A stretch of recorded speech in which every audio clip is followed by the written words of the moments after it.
morning. We're the team number 3, and we are the members of the team is Marta Carolina, Ivan Facio, and me, Carla Pon. We were talking about the topic of survival in the Andes. On Friday, October 13, in 1972, a small plane flying from Uruguay to Chile with 45 people on board, a championship team of Rubik, their relatives and friends. They accidentally slid too low and crashed into a mountain in the Andes. Yes.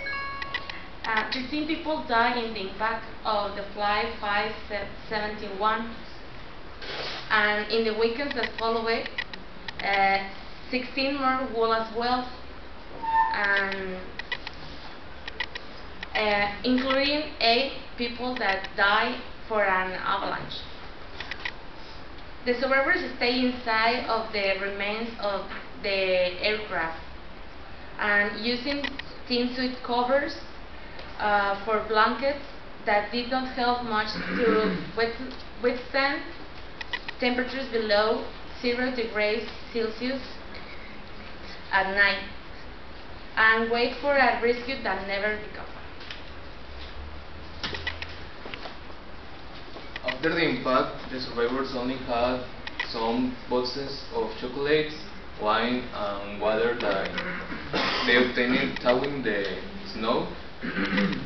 In their desperation, they started to try to eat their shoes, their clothes, but these aren't enable.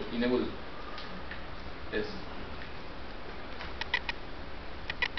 But this food, the chocolates and wine, it lasted a few days, so they needed to take a decision between die by the hungry or attend their friends' death. Some days after, an avalanche occurs and buried in the fuselage of the plane, and in this side were by some days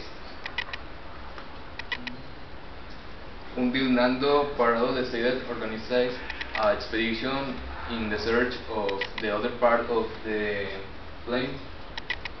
In this expedition, they found some batteries, more chocolates, and wine, but these aren't sufficient for more supervivients. So Nando, Roberto, and Antonio decided to go to the other side of the peak in search of the valley that they thought was crossing the peak. This expedition, they made their own tools as boots for snow, a sleeping bag, and other tools. After some days by climbing, they arrived to the top of the peak, but they had a surprise. They are in the middle of they was on the middle of the mountain, not in the end of this.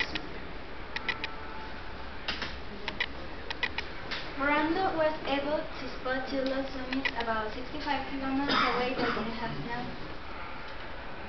Reaching the two peaks would require more days of walking, and they didn't have enough food and drink to sustain them. And Miranda had a solution. Vicentin would return to the plane, and they would take his supplies. They agreed on the plan, and Miranda and Canessa continued their journey. Within a few days of walking, the snow had disappeared completely, and flowers were everywhere, and the first signs of humanity started to appear. It was December 19th, and they had been walking for 8 days. By December 21, the exhausted pair made it to the town of Los Maiquenes in Chile, and a rescue team was sent to save their 14 fellow survivors who were still hiding there. In the end, all of the remaining survivors were saved, and they had made it out alive. Thank you very much. Very good, my friend.